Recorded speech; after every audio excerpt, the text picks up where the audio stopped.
o fermento dos fariseus e algumas admoestações. Seja muito bem-vindo a mais um estudo bíblico aqui com o Bispo Fabrício, aqui no canal, o canal da Palavra de Deus, né? Você tem um momentinho aí para a Palavra de Deus? Se tem, fica comigo. Se é novo por aqui, daqui a pouco eu vou te convidar para fazer parte dessa família. E se já é um dos milhares, seja bem-vindo de novo aqui, de volta a esse canal, que nós vamos falar mais um pouquinho hoje de Lucas, capítulo 12, que vai ser uma bênção para a sua vida. Hoje vai ser uma leitura e explicações ali mais básicas, né? Porque o texto hoje não necessita de tanta explicação, somente a leitura mesmo já é autoexplicativa. Então vem comigo que não vamos demorar, fica até o final, vai ser bênção para a sua vida, tá bom? Vamos lá, já aperta o joinha e já vem mergulhar em mais um capítulo da palavra. Lembrando que estamos estudando de Gênesis a Apocalipse aqui. Já estudamos Gênesis, já estudamos Mateus, já estudamos Marcos, estamos aqui já concluindo quase o livro de Lucas, já estamos em Êxodo. E se você está chegando à frente, quem sabe você já não pegou aí até a Bíblia completa, já estudada aqui no canal, é só você ir procurando por livro e, vamos dizer, Lucas capítulo 12, você estuda Lucas 12, Lucas capítulo 16, você estuda Lucas 16 aí comigo, tá bom? É só você ir digitando aí, que eu sempre coloco o livro e o capítulo que está sendo estudado aí no título e também na descrição para facilitar para você encontrar, tá bom? Vamos lá. Posto que miríades de pessoas, né, muitas, milhares de pessoas se aglomeravam a ponto de uns aos outros se atropelarem, passou Jesus a dizer, antes de tudo, aos seus discípulos, acautelai-vos do fermento dos fariseus, que é a hipocrisia. Lembra que no capítulo anterior, se você não estudou comigo o capítulo anterior, nós vemos Jesus falando da hipocrisia. Então, ele fala, acautelai-vos, tenham cautela, tomem cuidado com a hipocrisia, porque Jesus, ele abomina isso, né? E ele fala assim, continua dizendo, nada é encoberto que não venha a ser revelado, e oculto que não venha a ser conhecido. Porque tudo que disserdes a escura será ouvido em plena luz. E o que dissestes aos ouvidos, no interior da casa será proclamado nos eirados. Digo-vos, pois, amigos meus, não temais os que matam o corpo, depois disso nada podem mais fazer. Eu, porém, vos mostrarei a quem deveis temer. Temei aquele a quem, depois de matar, tem poder para lançar no inferno. Sim, digo-vos, a estes deveis temer. Ele está falando para a gente temer a Deus, né? Porque o homem, ele tem uma limitação, ele pode até matar uma pessoa, só que ele não pode fazer nada mais com ela. Agora, Deus, além de permitir que isso aconteça e isso chegar a acontecer na presença de Deus, Deus é aquele que, se a nossa vida não estiver reta com Ele, Ele pode nos condenar. E se estiver reta, Ele pode nos abençoar. Seremos recompensados, galardoados, né? Seremos ali abençoados. Então, temeis este, o Todo-Poderoso Jesus está querendo dizer aqui, né? E não se vendem 5 pardais por 2 asses, né? Que é um valor. Entretanto, nenhum deles está em esquecimento diante de Deus. Até os cabelos da vossa cabeça estão contados, né? Todos eles. Não temais, bem mais vale do que muitos pardais.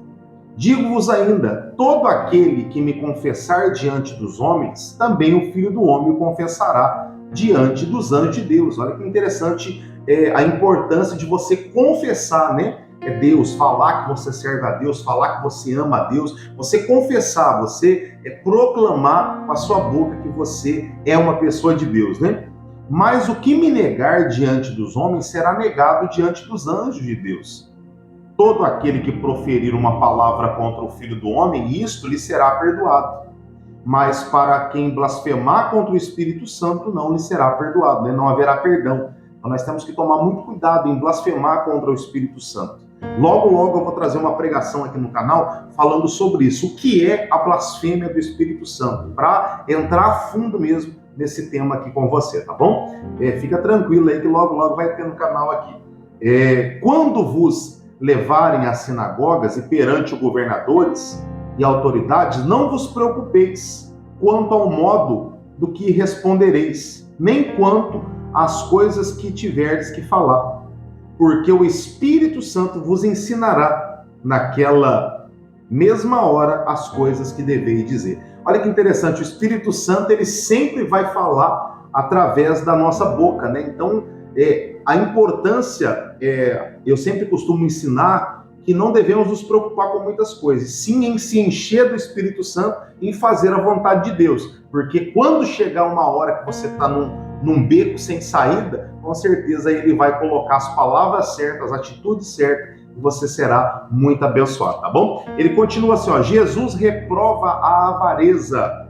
Neste ponto, um homem que estava no meio da multidão lhe falou, mestre, ordena meu irmão que reparta comigo a herança. Mas Jesus lhe respondeu, homem, quem me constituiu juiz ou partidor entre vós?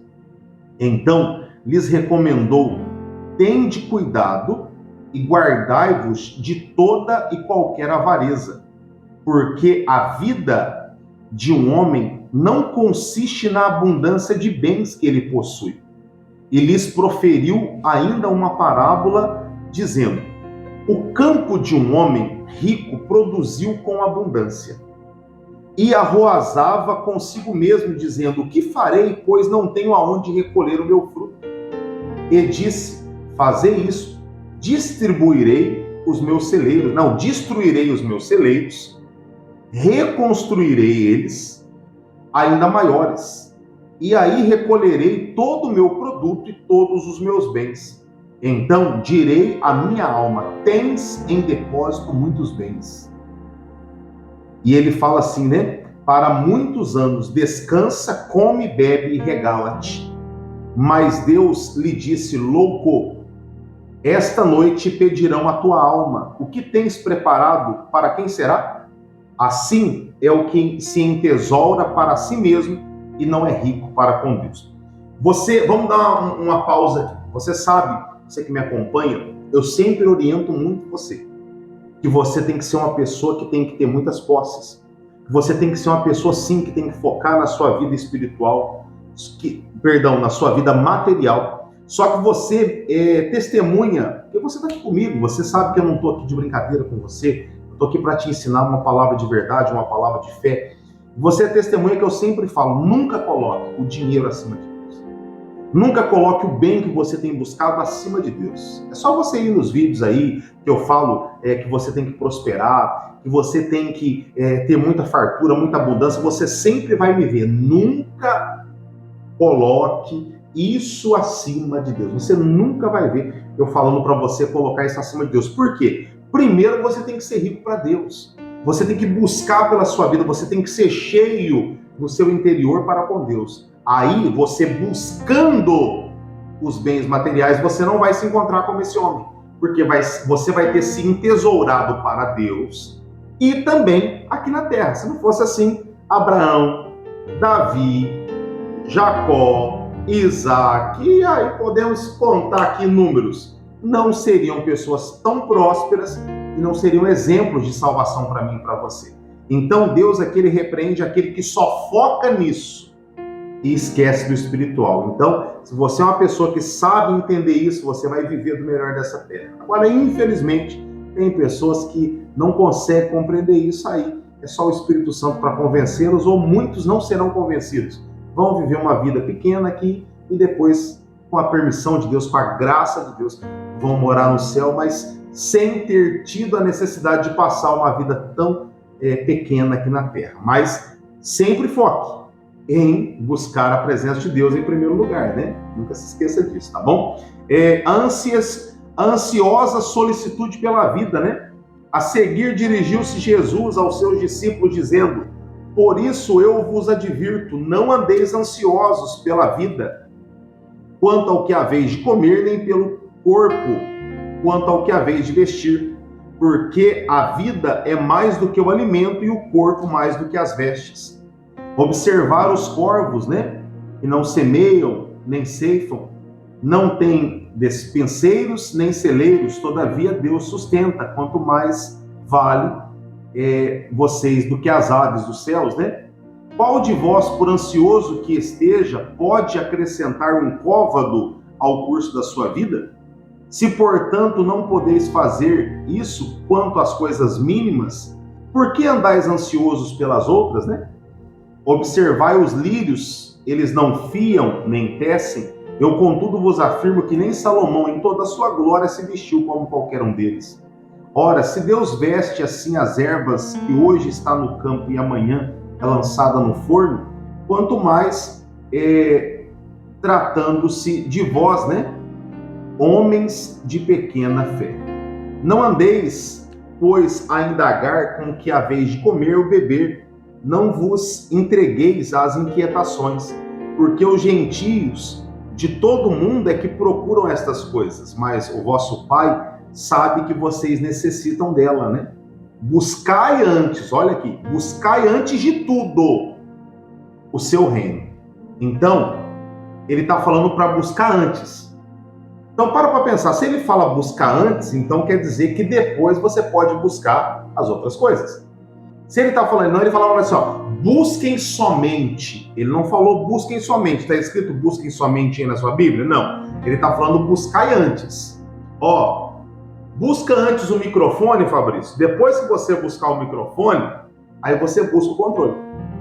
Então, ele não está impedindo eu de buscar o controle, ele está falando para mim buscar antes o microfone, porque o microfone é o que vai precisar para poder gravar, um exemplo. E depois busco o controle, porque o controle foi esquecido lá fora, um exemplo.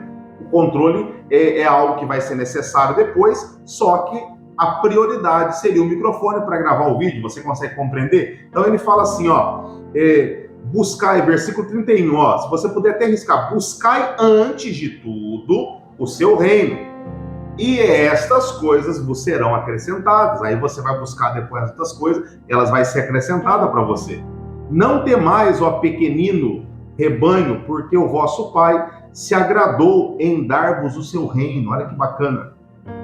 Vendei os vossos bens e dai esmola, fazei o que para vós outros bolsas que não desgastem, tesouros inextinguíveis nos céus, onde não chega o ladrão, nem a traça consome, né? E ele fala, porque aonde está o vosso tesouro, aí está também o vosso coração. Aí nós vamos falar novamente de prioridades. Aonde está a tua prioridade, ali está o teu coração. O que é o tesouro? É a prioridade. Onde está o teu tesouro, ali está o teu coração. Onde está a tua prioridade, ali está o teu coração. Se a tua prioridade está em coisa material, ali vai estar teu coração. Aí você vai deixar Deus em segundo plano. Mas se a tua prioridade, o seu tesouro é Deus, você vai ter Deus com você e Ele vai te dar tudo do bom e do melhor. Bispo, mas isso não é teologia da prosperidade? Não, isso é Bíblia. Isso é eu como filho desfrutando daquele que é dono do ouro e da prata. É aquele que tem tudo nas tuas mãos, deixando eu desfrutar. É aquele, lembra do filho pródigo? Quando ele voltou, o pai deu um banquete para ele. O pai representa Deus, o pai tem tudo, o pai tem um recurso. Então é você desfrutando. Só que longe do pai, você passa necessidade, né? A parábola do servo vigilante, versículo 35. Cingido, esteja o vosso corpo e acesas as vossas candeias. Sede, pois, semelhantes a homens que esperam pelo seu Senhor, ao voltar ele das festas do casamento, para que quando vier e bater na porta, logo lhe abram, né? O ensinamento de vigilância aqui. Bem-aventurado aqueles servos que o Senhor, quando vier, os encontrarem vigilantes. Em verdade vos afirmo que ele há de cingir-se, dar-lhe lugar à mesa, e aproximando-se o servirá. Quer ele venha na segunda vigília, quer ele venha na terceira, bem-aventurados serão estes, né? Se assim o achar. Sabei, porém, isto, se o pai de família soubesse a hora que havia de vir o ladrão, vigiaria e não deixaria arrombar a sua casa. Ele faz aqui um paralelo da salvação, que a gente não sabe quando vai ser, porque é a semelhança de um ladrão. Se a gente soubesse quando o ladrão fosse roubar o celular, roubar a casa, a gente vigiaria, né? Guardaria, esconderia, trancaria a porta. Mas como o ladrão vem de uma hora inesperada, infelizmente, temos que vigiar sempre, para não sermos pegos ali de surpresa. Versículo 40. Ficai também vós apercebidos, porque a hora em que não cuidais, o Filho do Homem virá. Então Pedro perguntou: Senhor, proferes estas palavras para nós ou também para todos? Disse o Senhor: quem é, pois, mordomo fiel e prudente, a quem o Senhor confiará os seus conservos para dar-lhe o sustento a seu tempo? Ele perguntou para Pedro. Bem-aventurado aquele servo a quem o seu Senhor, quando vier, achar fazendo isso. Verdadeiramente vos digo que lhe confiará todos os seus bens. Mas se aquele servo disser consigo mesmo: meu senhor tarda, e vier a passar a espancar os criados e as criadas, e comer e beber e embriagar-se, virá o senhor daquele servo em dia em que não espera e em hora que não sabe, e castigá-lo-ás, lançando-lhe a sorte com os infiéis. Ele está falando aqui agora uma palavrinha para aqueles que foram colocados como mordomos, né? Aqueles que vai cuidar de outros servos. No caso, somos eu, é o pregador, é aquele que cuida, aquele que foi levantado para ensinar, foi ensinado para cuidar. Então, eles também, aí o Pedro pergunta, e ele fala, ó, vocês também que estão recebendo esse chamado para cuidar, vocês têm que vigiar ainda mais, para não cair aí na demora e se esfriar e começar a fazer besteira. Está dando um puxãozinho de orelha na gente também, né? E ele fala aqui, ó, versículo 47, aquele servo, porém, que conheceu a vontade do seu senhor e não se aprontou, nem fez segundo a sua vontade, será punido com muitos acoites. Aquele, porém, que não soube a vontade do seu senhor e fez coisas dignas de reprovação, levará poucos acoites. Mas aquele a quem muito foi dado, muito lhe será exigido. E aquele a quem muito se confia, muito mais lhe pedirão. Então, quanto mais é entregue da parte de Deus para você, mais ele vai cobrar de você. Quanto mais é confiado a você, mais ele vai cobrar de você, né? Porque você é uma pessoa que ele colocou muitas responsabilidades, então ele vai cobrar. Uma coisa é quando eu sempre falo das reuniões de obreiros aqui, eu falo assim para eles, ó, uma coisa é um membro novo convertido, ele tem uma cobrança da parte de Deus. Uma coisa é um membro que já está ali aprendendo, já é um membro maduro da igreja, uma pessoa que já conhece, que já tem experiência com Deus. Outra coisa é aquele que começa a se preparar para ser um obreiro. Outra coisa é um obreiro. Outra coisa é aquele que começa a se preparar para ser um pastor, para ser uma missionária. Outra coisa é aquele que já é um pastor. Outra coisa é aquele que começa a ser preparado para ser ali um bispo. E assim vai. Quanto mais é dado, mais será cobrado, né? Porque vai subindo o cargo e é mais cobrado. É a semelhança de uma empresa. Uma empresa também. Você chega lá, aquele funcionário que apenas faz só a limpeza. Ele é cobrado? É. Mas ele não tem uma grande responsabilidade do engenheiro que está lá dentro. Do engenheiro que está calculando como que vai ser feita, a força que vai ser preciso para aquela peça resistir. Se houver uma falha do faxineiro lá, não limpou agora, pode limpar mais tarde, mas se houver uma falha do engenheiro, pode causar um acidente gigantesco numa peça que for desenvolvida. Você consegue compreender? Quanto mais é dado, mais é cobrado, porque a responsabilidade, a proporção da consequência é maior, né? Então temos que vigiar sempre. Quanto mais for dado para você, mais Deus vai esperar de você e vai cobrar de você, né? Ele diz assim no versículo 49, para a gente encerrar: Jesus traz fogo e dissensão à terra. Eu vim para lançar fogo sobre a terra, e bem quisera que já estivesse a arder. Tenho, porém, um batismo com que hei de ser batizado, e quando me angustio até o que o mesmo se realize. Supondes que vim para dar paz à terra? Não, eu vos afirmo, antes eu vim causar divisão. Porque daqui em diante estarão 5 divididos numa casa, 3 contra 2, 2 contra 3. Estarão divididos pai contra filho, filho contra pai, mãe contra filho, filho contra mãe, sogra contra nora e nora contra sogra. O que quer dizer isso? É a aceitação do evangelho. Ele fala, eu não vim trazer paz, eu vim trazer divisão, porque aqueles que vão me aceitar, outros não vão aceitar. Aqueles que me amar, e outros vão amar o mundo, e isso vai trazer uma discórdia. Só que aí, nesse momento aqui, que entra a sabedoria do Espírito Santo.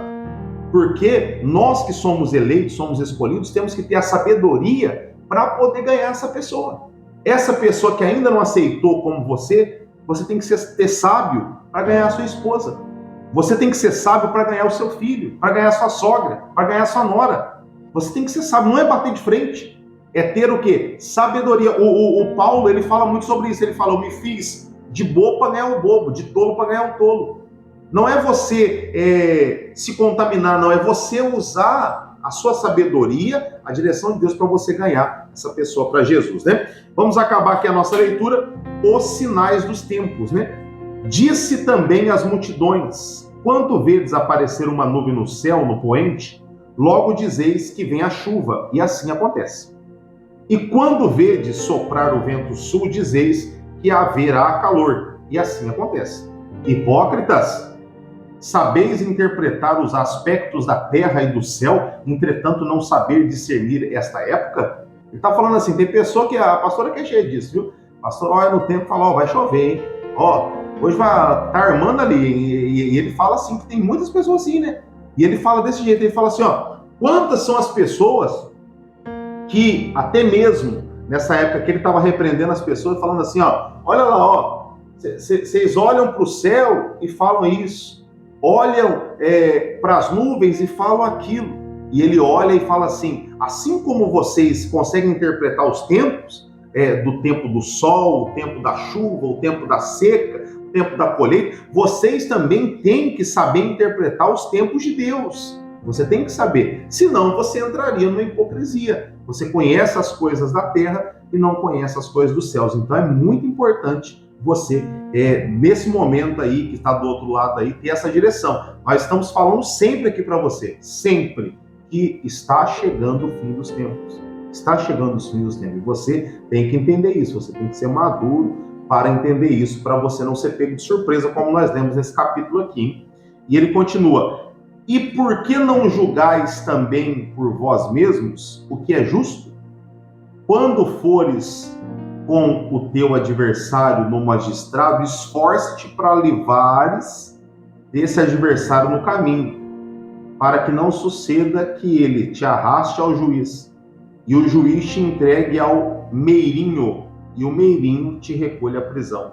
Digo-te que não sairás dali enquanto não pagares o último centavo. E ele está querendo dizer aqui, para a gente se acertar com as pessoas, para a gente não ficar ali devendo nada para ninguém, porque, bispo, como assim não dever nada para ninguém? Ele está falando ali que quando as pessoas estão em desacordo, é para elas se unirem, para elas se perdoarem, se darem bem, para chegar ao juiz lá e talvez esse juiz julgar a causa favorável para outra pessoa. Mas se você fazer um acordo e ficar tudo bem, não vai ter motivo para ser julgado, vai ser ali absolvido. Vocês mesmos vão entrar num acordo, não vai ser necessário de um julgamento.